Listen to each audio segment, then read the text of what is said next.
নমস্কার, আমি শ্রীবাড়ি ঢালি, সহকারী শিক্ষক, সাতারাম চাঁদপুর সরকারি প্রাথমিক বিদ্যালয়, টুঙ্গিপাড়া, গোপালগঞ্জ। প্রিয় শিক্ষার্থীরা, আশা করি তোমরা সকলেই ভালো আছো। গোপালগঞ্জ অনলাইন স্কুলের পক্ষ থেকে তোমাদের সবাইকে শুভেচ্ছা ও ভালোবাসা। তোমাদের চিন্তার কোনো কারণ নেই। আমরা একজাক দক্ষ শিক্ষক।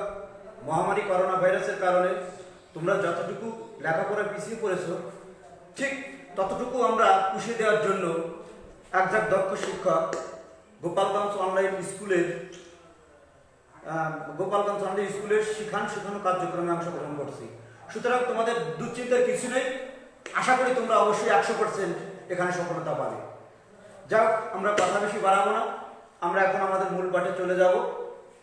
আমরা প্রথমেই চতুর্থ শ্রেণী প্রাথমিক গণিত পঞ্চম অধ্যায়ের 65 পৃষ্ঠার 5 এবং 6 দাগের যে মূল অঙ্ক, সেই অঙ্ক আমরা সৃজনশীল আকারে সমাধান করব। আশা করি তোমরা খাতা কলম বই নিয়ে প্রস্তুত রয়েছো। তাহলে চলে যাওয়া যাক আমাদের মূল পাঠে। প্রিয় শিক্ষার্থীরা, তোমরা একটু লক্ষ্য করো, এখানে আমরা দুটো ছবি দেখতে পাচ্ছি। এই দুটো ছবির নিচে কিছু একটা লেখা আছে। আশা করি তোমরা সেটা দেখছো। আমার প্রথম ছবিটা আছে একজন শ্রদ্ধেয় ব্যক্তি, মুরব্বী, যার নিচে লেখা রয়েছে পিতা, এবং তারপর একজন ইয়ং যুবক রয়েছে, যার নিচে লেখা রয়েছে পুত্র। অর্থাৎ আমরা যে ছবি দুটো দেখতে পাচ্ছি, পিতা এবং পুত্র। তাহলে আমাদের মূল পাঠে চলে যাওয়া যাক। লক্ষ্য করো, আমি অঙ্কটা করবো, তোমরা সুন্দর করে লক্ষ্য করবে। পিতা ও পুত্রের বয়সের সমষ্টি 55 বছর। সমষ্টি বলতে যোগফল, একত্রে, মোট, এটাকেই বোঝাচ্ছে। অনেক শিক্ষার্থী তোমরা আছো যারা বুঝতে পারো না যে সমষ্টিটা কি স্যার। সমষ্টিটা হচ্ছে একত্রে, মোট বা যোগফল। আমরা যাই বলি না কেন, সেটাই হচ্ছে সমষ্টি। অর্থাৎ সবগুলো পিতার পুত্রের বয়স যোগ করে আমাদের সমষ্টি দিয়েছে, মোট বয়সটা আছে। পরে কি বলছে? পিতার বয়স পুত্রের বয়সের 4 গুণ। অর্থাৎ পুত্রের বয়স যা হবে, পিতার বয়স তার 4 গুণ বেশি হবে। লক্ষ্য করো আবারও এই কথাটা, যে পিতার বয়স পুত্রের বয়সের 4 গুণ। অর্থাৎ পুত্রের বয়স যা হবে, পিতার বয়স তার 4 গুণ বেশি হবে। পরে কি বলছে? পৃথকভাবে পিতা ও পুত্রের বয়স কত। আচ্ছা, পৃথক বলতে কি বোঝাচ্ছে? অনেকে প্রশ্ন থাকে বা অনেকে বোঝে না যে পৃথকটা কি স্যার। পৃথক মানে আলাদা আলাদা। পিতার বয়স আলাদা হবে, পুত্রের বয়স আলাদা হবে, এটাই হচ্ছে আমাদের পৃথক।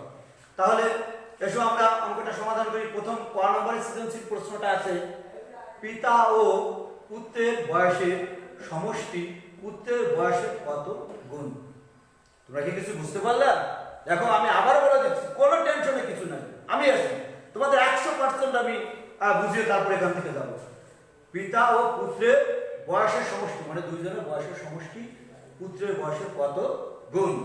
আচ্ছা, এরপরে খ নম্বরে আছে, পিতা ও পুত্রের বয়স কত হবে বা কত। যে খ নম্বরে আছে পিতা ও পুত্রের বয়স কত। আচ্ছা, গ নম্বরে আছে 5 বছর পর তাদের প্রত্যেকের বয়স কত হবে। প্রত্যেকের মানে কি? আলাদা আলাদা। প্রত্যেকের বলতে আলাদা আলাদা বুঝাইছে। অর্থাৎ যে 5 বছর পরে আমরা পিতার যে বয়সটা পাবো এবং পুত্রের যে বয়সটা পাবো, উভয়ের সঙ্গে 5 যোগ করে তাদের বয়স কত হবে। তাহলে আমরা চলে আসি এখন মূল সমাধানে। প্রিয় বন্ধুরা, খাতা কলম নিয়ে প্রস্তুত। আমরা প্রথমে লিখব সমাধান।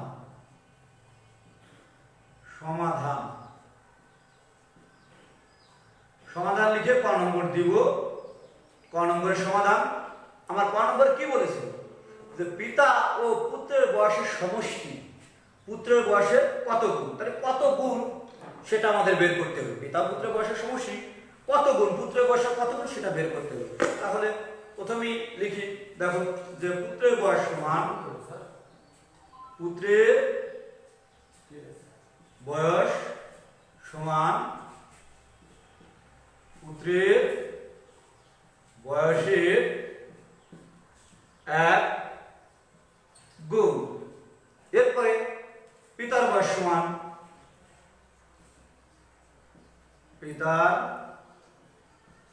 বয়স সমান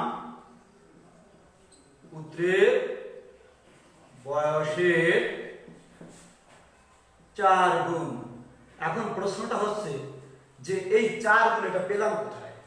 এই যে 4 গুণ স্যার আপনি দিলেন, এটা কোথায় পেলেন? আমার মূল প্রশ্নের দিকে তাকাও, দেখো ওখানে স্পষ্ট হয়ে দেওয়া আছে 4 গুণ, যে কারণে আমি এখানে 4 গুণ দিলাম। এখন যেহেতু সমষ্টি চাইছে, কি চাইছে? সমষ্টি। সমষ্টি মানে কি? যোগ। সমষ্টির চিহ্নটা কি? যোগ করার চিহ্নটা কি? একত্রের চিহ্নটা কি? মোটের চিহ্নটা কি? যোগ।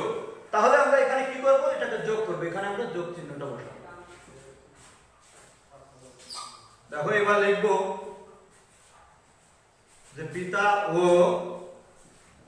পুত্রের বয়সের সমষ্টি সমান পুত্রের বয়সের 4 আর 1 5 গুণ। তাহলে আমার প্রথম প্রশ্ন যেটা চেয়েছিল যে পিতা ও পুত্রের বয়সের সমষ্টি কত গুণ? পিতা ও পুত্রের বয়সের সমষ্টি পুত্রের বয়সের কত গুণ? 5 গুণ। 4 এর সঙ্গে 1 যোগ করলে 4 আর 1 5 গুণ। আমার ক নম্বরের সমাধান হয়ে গেছে। এবার খ নম্বরে আসবো। খ নম্বরে বলছিল কি যে পিতা ও পুত্রের বয়স কত, অর্থাৎ প্রত্যেকের বয়স আলাদা আলাদা চাইছে। এখানে যে প্রত্যেকের বয়স কার কত বয়স ছিল সেটা বের করতে হবে। প্রিয় শিক্ষার্থীরা একটা জিনিস লক্ষ্য করতে হবে, যার বয়স কম তারটা আগে বের করব। যার বয়স কম তারটা আগে বের করব। পুত্রের বয়স সবসময়ের জন্য কম থাকে, যে কারণে পুত্রের বয়স আগে বের করব। পিতার বয়স সবসময় বেশি থাকে, যে কারণে পিতার বয়সটা পরে বের করব। কখনো পুত্র থেকে পিতা ছোট হতে পারে না, যে কারণে আমাদের কার বয়স আগে বের করব?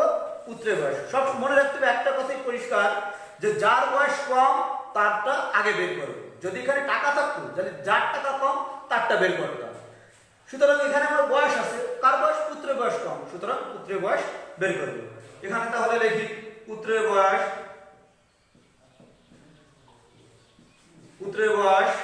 সমান, এদের মোট বয়স কত ছিল? আমার মোট বয়স মূল প্রশ্নে পিতা ও পুত্রের বয়সের সমষ্টি 55 বছর। আমার মোট প্রশ্নে দেওয়া আছে দুজনের বয়স একত্রে কত ছিল? একত্রে 55 বছর। তাহলে এখানে লিখব 55 ভাগ 55 ভাগ, আমরা যোগফল এখানে কত পাইছি? 5।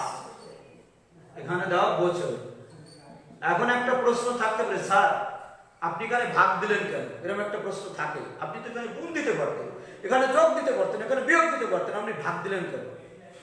ভাগ দিয়েছি এ কারণেই, আমার পুত্রের বয়স কম না, তো কমে গেলে কি হয়? ভাগ হয়।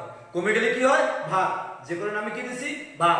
অর্থাৎ পুত্রের বয়স আমরা বের করবো। এখন পুত্রের বয়স যে আমরা এখানে লিখেছিলাম 1 গুণ, সেই 1 গুণ কত সেটা বের করবো। পুত্রের বয়স এখানে লিখেছিলাম 1 গুণ, সেই 1 গুণটা কত সেটা বের করবো। তাহলে আমার কত হয় দেখো, এখানে দেখো, এখানে লিখে 5 দিয়ে ভাগ দাও 55 রে, 5 × 5 5 × 5 শূন্য সমান সমান কত? 11 বছর। আমরা কিন্তু পুত্রের বয়স পেয়ে গেছি 11 বছর। এখন অনেক সময় আমরা এই খাতার ভিতরে বা খাতার এ কোনায় সে কোনায়, এ পৃষ্ঠে সে পৃষ্ঠে আমরা যাই, কি করি? এটা আমরা ভাগ করার জন্য, সমাধানটা করার জন্য। কিন্তু কথা হচ্ছে আমরা কোথাও যাব না, আমরা যে জায়গায় অঙ্কটা করব ঠিক সেখানে বাম পাশে এখানে লিখে আমরা এভাবে দেখিয়ে দেবো। দেখো যেভাবে আমি দেখিয়ে দিয়েছি, এভাবে 5 দিয়ে 55কে ভাগ করেছি, আমার ভাগফল কত হয়েছে? 11। প্রত্যেকটা অঙ্কর ক্ষেত্রে আমরা এভাবেই দেখাই দেবো। আমরা কোনো খাতার এ কোনায় সে কোনায়, ডান পাশে রাত, এ পৃষ্ঠে সে পৃষ্ঠে, এখানে সেখানে কোথাও যাব না। আমরা যোগ করতে হলে এখানে দেখাই দেবো, বিয়োগ করতে হলে এখানে, ভাগ করতে হলে এখানে, আর যদি আমরা যা করতে হয় গুণ করতে হলে এখানে। সুতরাং আমরা এ পৃষ্ঠে সে পৃষ্ঠে এখানে সেখানে যাব না। এরপরে বলছিল কি যে পুত্রের বয়স পেয়ে গেছি আমরা, পিতার বয়স কত? তাহলে এখানে লিখবো পিতার বয়স সমান পুত্রের বয়স যা তার কত গুণ? পুত্রের বয়স যা তার কত গুণ? 4 গুণ। তাহলে আমরা এখানে দেবো 4 বছর। আচ্ছা, অনেকে প্রশ্ন থাকে, স্যার এখানে যে গুণ করে 5 দিয়ে পেলাম, এই 5টা দিলাম না কেন? এরকম একটা প্রশ্ন থাকে। হ্যাঁ, প্রশ্নটার সমাধান আমি দিয়ে দিচ্ছি। এখানে দিব না কেন? আমরা যখন পিতার বয়স বের করব, মূল প্রশ্নে যে গুণটা দেওয়া থাকবে ওই গুণটা নিয়ে নেব, ওই গুণটা দিয়ে গুণ করব। কারণ এখানে যোগ করে হয়েছিল 5, সুতরাং আমরা এটা নিতে পারবো না। আমার মূল প্রশ্নে পিতা ও পুত্রের বয়সের সমষ্টি যা দেওয়া থাকবে এবং পিতা ও পুত্রের বয়সের যত গুণ দেওয়া থাকবে ওই গুণটাই আমরা নিয়ে নেব। তাহলে আমার ওখানে মূল প্রশ্ন কত আছে দেখো, মূল প্রশ্ন আছে 4 গুণ, সুতরাং আমরা নিচ্ছি 4 গুণ। এবার গুণ করব, দেখো গুণ করলে এককের সাথে এককের 4 অক্ষের 4, এককের সাথে দশকের 4 অক্ষের 4, সুতরাং কত হলো 44 বছর। পিতার বয়স কত হয়েছে 44 বছর। তাহলে আমার ঘ চেয়েছিল পিতা পুত্রের বয়স কত, আমরা পেয়ে গেছি ক্ষয়, কিন্তু ক্ষয় কত হয়েছে, পুত্রের বয়স হয়েছে 11 বছর, পিতার বয়স 44 বছর। এবার আমরা গড় সমাধান যাব, আমরা গড় সমাধান যাব।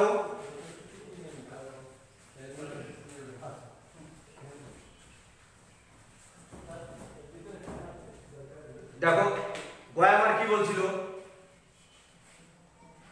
গয় বলছিল 5 বছর পর তাদের প্রত্যেকের বয়স কত হবে, 5 বছর পর। তাহলে আমরা প্রথমে লিখব 5 বছর পর পুত্রের বয়স হবে সমান, পুত্রের বয়স কত ছিল 11 বছর, আমরা খ নম্বরে পেয়েছিলাম, খ নম্বরে যেটা পেয়েছি ওটা টেনে নিয়ে আসবো। পুত্রের বয়স কত ছিল 11 বছর, তাহলে এখানে দেব 11 যোগ কয় বছরের কথা বলছে 5 বছর, যে কারণে 5 যোগ এত বছর সমান সমান 16 বছর। 5 আর 1 6 আর 1 বসে গেল 16 বছর। এটা কিন্তু 5 বছর পর পুত্রের বয়স পেয়েছি। এবার 5 বছর পর, 5 বছর পর পিতার বয়স,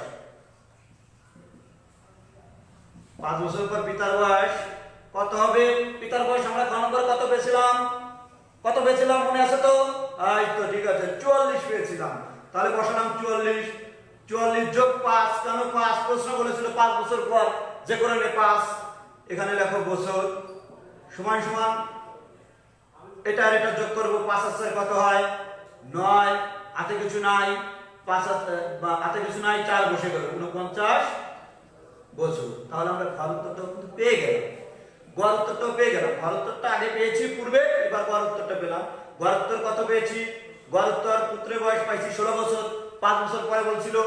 আবার পিতার বয়স পেয়েছি কয় বছর 49 বছর, কারণ পিতার বয়স ছিল কত 44, তার সঙ্গে 5 যোগ 49।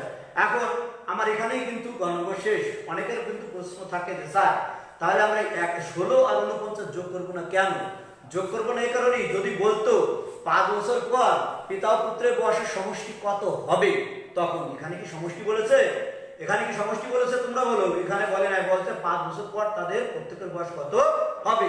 সুতরাং সমষ্টি বলে নাই, সমষ্টি বলে নাই, যেহেতু সমষ্টি বলে নাই সেহেতু আমরা 10.90, যেহেতু বলে নাই সেহেতু আমরা যোগ করতে পারবো না। আচ্ছা আমরা এবার পরে আরেকটা অঙ্কে চলে যাব। ও আরেকটা জিনিস একটু আমি তোমাদের বলবো, দেখো আমি সমাধানটা একবারে লিখেছি। অনেকে তোমরা আছো ক করতে গেলে সমাধান, ক করতে গেলে সমাধান, খ করতে গেলে সমাধান, গ করতে গেলে সমাধান, এভাবে তোমরা প্রত্যেকটা ক্ষেত্রে তোমরা ই করো যে ক সমাধান লেখো। তোমাদের ওরকম লেখার কোনো প্রয়োজনীয়তা নেই, তোমরা একবার সমাধান লিখে ক খ গ ঘ যতগুলো থাকবে, অনেক সময় সৃজনশীল ক খ থাকে, তোমরা ক খ দিবা, যদি ক খ গ ঘ পর্যন্ত থাকে ঘ পর্যন্ত একবারই সমাধান লিখবা, বারে বারে কোনো প্রয়োজন নাই। এবার আমরা পরবর্তী অঙ্কটায় যাবো বন্ধুরা, একটু লক্ষ্য করো, পরবর্তী যে অঙ্কটা আছে সেখানে একটু আমি যাবো।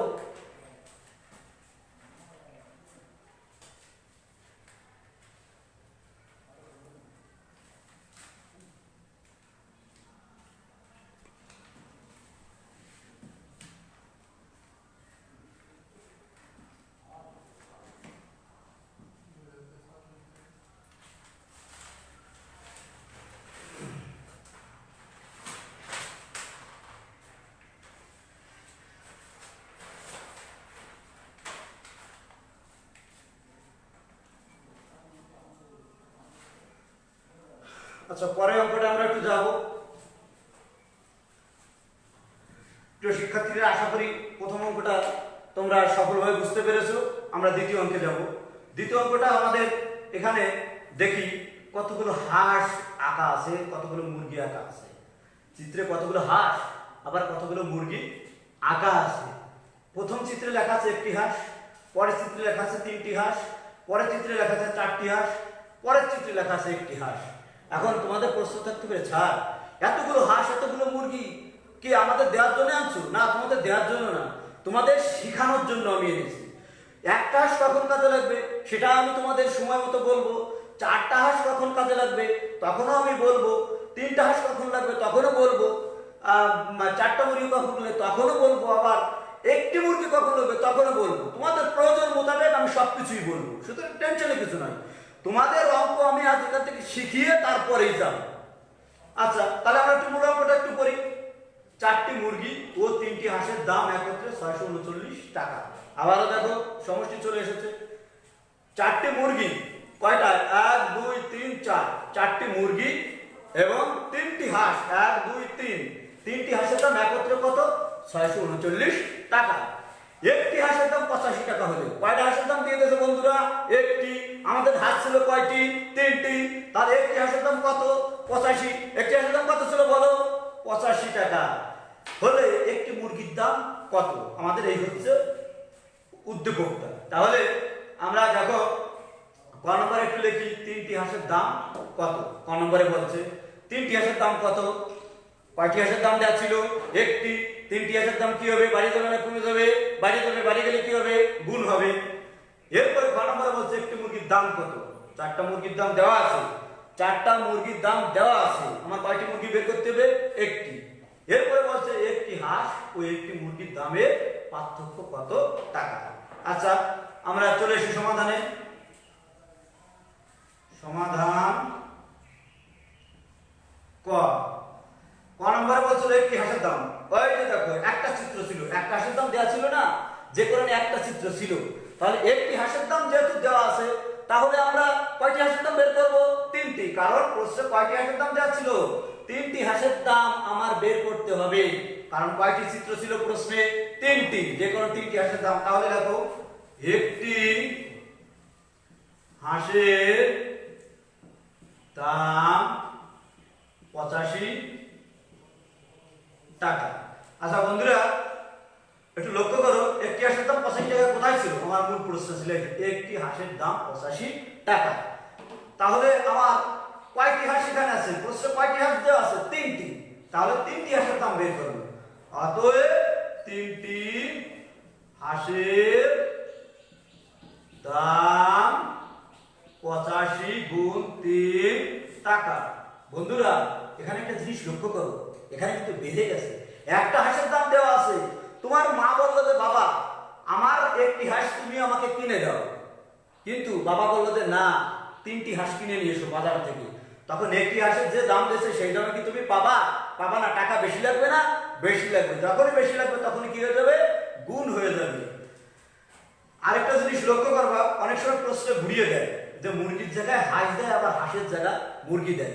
সহজ কথা মনে রাখবা, এক কথায় যার দাম দেওয়া থাকবে তারটাই আগে বের করবা।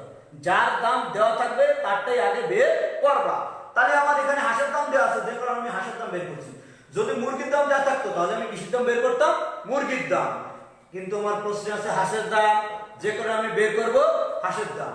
তাহলে এখন গুণ করি, দেখো এখানে দেখো, এখানে লিখে 85 গুণ 3, এককের সাথে এককের গুণ 3, 5 15 5, হাতে কত? 1, এটা 24 আর 1 25, কত হলো?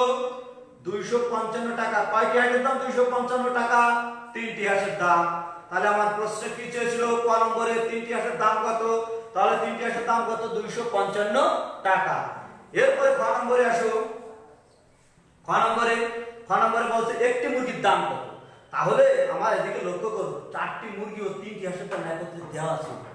কি দেওয়া ছিল? চারটি মুরগি ও তিনটি হাঁসের দাম একসঙ্গে দেওয়া ছিল। সেখান থেকে তিনটি হাঁসের দাম পাইছি।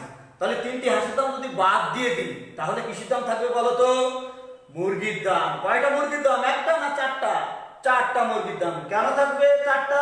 এখানে আমার ওই যে চারটি মুরগি তিনটি হাঁস, তাহলে তিনটি হাঁস যদি বাদ দিয়ে দিই কয়টা মুরগি থাকবে? চারটি মুরগি। তাহলে আমার মূল প্রশ্ন থেকে ওটুকু আগে লিখি, চারটি মুরগি ও তিনটি হাঁসের দাম একত্রে। বন্ধুরা দেখো, চারটি মুরগি ও তিনটি হাঁসের দাম একত্রে কত আছে? আমার একত্রে আছে কত? 639 টাকা। 639 টাকা। এখান থেকে আমি 3টি হাঁসের দাম বাদ দেবো, কারণ 4টি মুরগির দাম হচ্ছে, যখনই কমে যাবে অর্থাৎ আমার 3টি হাঁস বাদ দেব। মনে রাখবা বিয়োগ কখন হয়, আমি তোমাদের একটু বলি যে বিয়োগ কখন করতে হয়। কখন করতে হয়? যখন কত বেশি, কত কম, অপেক্ষা কত, পার্থক্য কত, তারপর কত কম আছে, বিয়োগফল কত, এইগুলো যখন চাইবে তখন আমাদের বিয়োগ করতে হবে। তাহলে আমার 3টি হাঁসের দাম এখন বাদ দেবো। বাদ মানে কি? তোমরা বলো বাদ মানে কি? বাদ মানে বিয়োগ। তাহলে আমরা বিয়োগ করব। আচ্ছা দাও, তাহলে দেখো 3টি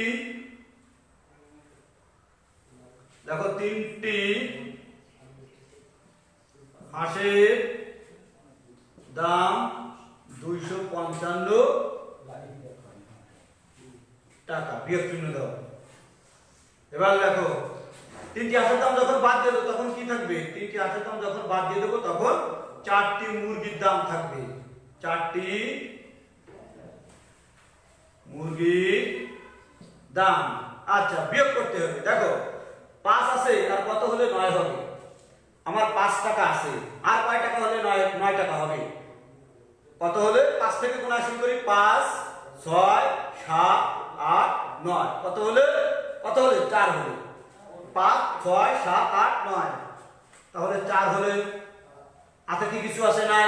হাতে নাই। কেন নাই? আমরা তো 2 অঙ্কে যাইনি। হাতে তখনই থাকবে যখন 2 অঙ্কে যাব। কত থেকে? 10, 11, 12, 13 এভাবে পর্যায়ক্রমে যখন উপর দিকে উঠবো তখন আমাদের হাতে থাকবে। আমরা তো 9 পর্যন্ত গেছি, যে কারণে আমাদের হাতে থাকার কোনো প্রশ্ন নেই। পরেরটা আসি। 5 আছে কত? উপরে 3 আছে, তার মানে ওই 3কে কত ধরতে হবে বন্ধুরা? 3কে 13 ধরতে হবে। তাহলে 5 আছে কত? 13 হবে। কত হলে? গুণা দাও। 5, 6, 7, 8, 9, 10, 11, 12, 13। কত হলে? 8 হলে। তাহলে এখানে বসাই দাও 8। হাতে এবার থেকে যাবে, কারণ 2 অঙ্কে চলে গেছি, 10-এর ঘরে চলে গেছি। 10, 11, 12, 13। হাতের 1 এই নিচের সংখ্যার সাথে যোগ হবে। কোন সংখ্যার সাথে? হাতের 1 নিচের সংখ্যার সাথে। নিচে কত আছে? 2, 2 এর কত? 3। 3 আছে কত? 6 হবে 3 হলে। তাহলে কত? 4টি মুরগির দাম কত পাইছে? 384 টাকা। কিন্তু আমার প্রশ্ন চেয়েছিল কি? একটি মুরগির দাম। প্রশ্ন কি চেয়েছিল? একটি মুরগির দাম। তাহলে একটি মুরগির দাম এখন বের করব। অতএব একটি মুরগির দাম 384 ভাগ 4 টাকা সমান। দেখো একটা জিনিস আমার কমে গেছে, কারণ 4টি মুরগির দাম যদি 384 টাকা হয়, একটি মুরগির দাম কমে যাবে।